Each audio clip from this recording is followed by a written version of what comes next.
नमस्कार साथियों। आज हम लोग इस वीडियो में संयुक्त व्यंजन वाले वर्णों का वर्ण विच्छेद कैसे करते हैं इस विषय पर चर्चा करेंगे।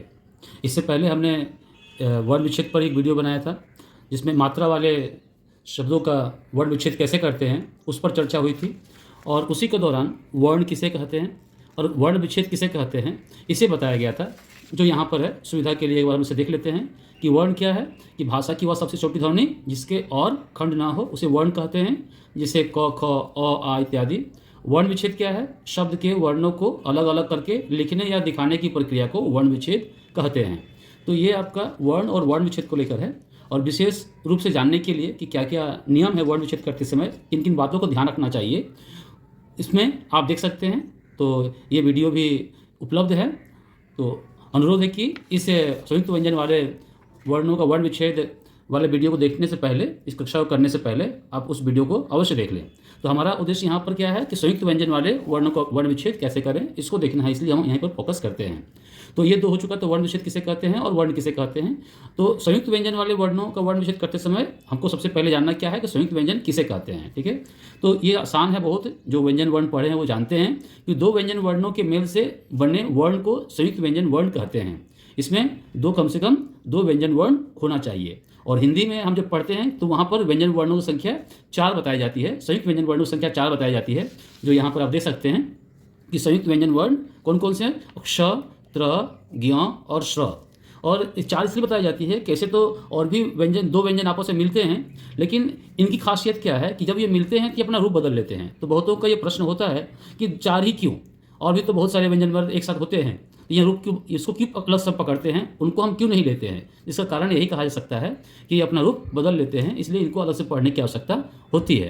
तो ये जो संयुक्त व्यंजन वर्ण है, देखिए जिनकी संख्या 4 है, ये किन किन व्यंजनों के मेल से बने हैं वो देखना जरूरी है। तो क्ष जो देख रहे हैं वो क और श के मिलने से बना है। और चूंकि यहाँ हलंत नहीं है, इसलिए मतलब हलंत नहीं है तो अ है। इससे पहले बताया गया है कि जिस व्यंजन के साथ जो है अ जुड़ा हुआ रहता है उसमें हलंत नहीं पड़ता है, और अ को अलग करने के लिए क्या करते हैं, क हलंत देते हैं और फिर अलग से लिखते हैं।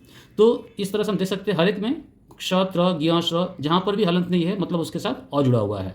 और जब मात्रा लगा देते हैं तो फिर हम मात्रा को अलग करते हैं। तो यह नियम है आपका वर्ण विच्छेद करते समय। तो क जो श बना है, अक्ष बना है, क, श और अ से मिलकर बना है। त्र जो बना है वो देखिए आपका त, र और अ के मिलने से बना है त्र। ज्ञ बना है ज, य और अ के मिलने से ज्यों बना है। तो उच्चारण जो करते हैं हम लोग वो करते हैं आपका ज्यों बोलते हैं, लेकिन वास्तव में जो उच्चारण होना चाहिए वह होना चाहिए ज्यों होना चाहिए, लेकिन शुरू से ये चला आ रहा है इसलिए इसे ज्यों के रूप में ही बोलते हैं। इसलिए सबसे अधिक असुविधा जो संयुक्त व्यंजन के लिए होती है और वह होती है ज्यों के साथ, क्योंकि इसके विच्छेद में ही दिक्कत होती है कि उच्चारण और लिखने में दोनों में अंतर है।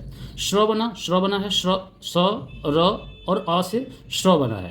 तो यदि हम इसे समझ जाएंगे कि संयुक्त व्यंजन किससे किससे मिलकर बना है, तो इसके विच्छेद में जो इसके व्यंजन वर्ण आएंगे, इसके विच्छेद में किसी प्रकार की असुविधा नहीं होगी। जैसे आपका जो है वर्ण विच्छेद के लिए हमने 4 शब्दों को यहाँ रखा है। जैसे रक्षा, अक्षर के लिए मैंने रक्षा को रखा है, जैसे र, अ, क, श और आ। तो र हलंत र हो गया, और क्ष जो बना है क और श से मिलकर बना है, जो हमने पहले देखा था वो यहाँ देख सकते हैं आपका जो है क और श के मिलने से बना है। लेकिन यहाँ क्ष के साथ आ है इसलिए यहाँ पर आ लगा दिया गया है। और कोई भी मात्रा यहाँ पर होती है, मान लीजिए रक्षित होता, रक्षित लिखते हैं, रक्षित में देखिएगा तो ई है, तो क्या हो जाता, क होता, श हो, क प्लस श फिर जो है ई हो जाता है। ठीक है, तो रक्षित जो है ये इस तरह से हम इसे लिखते हैं। चूँकि यहाँ पर आ है इसलिए हमने यहाँ लिख दिया है। नेत्र में क्या है, न और ए है, तो न हलंत ए ने लिख दिए। और त्र किसे बना है, तो त्र हम देख ही रहे हैं कि त्र और र कैसे, तो त और र यहाँ चूँकि मात्रा नहीं है इसलिए हम यहाँ पर अ के रूप में लेते हैं। तो त, र, अ, त्र हो गया। ज्ञानी, जैसे दिक्कत होती है तो ज्ञानी को हम जो है ज और यों है, और साथ में आकार भी है, तो ज, यों चूँकि आकार है इसलिए मात्रा जो है आ की है इसलिए यहाँ आ लिख दिए। फिर न है, न हलंत हो गया, ई की मात्रा है इसलिए हमने ई यहाँ पर लिख दिया। तो जो मात्रा होगी उसी का स्वर यहाँ पर आएगा। श्रम है, तो श्रम देखिए श्र किसे बना है, श, र और अ से मिलकर बना है श्र, म, अ हलंत हो गया म। ठीक है, म हलंत और अ म हो गया श्रम। तो इस प्रकार से हम इस संयुक्त व्यंजन वाले जो वर्ण होते हैं, जो शब्द होते हैं, उनका हम वर्ण विच्छेद कर सकते हैं। तो कोई भी इस तरह से शब्द आ जाए, उसमें मात्रा रहे तो मात्रा के साथ उसे विच्छेद करेंगे, मात्रा नहीं रहे तो उसमें जो और आता है उसके साथ हम लोग अलग करेंगे।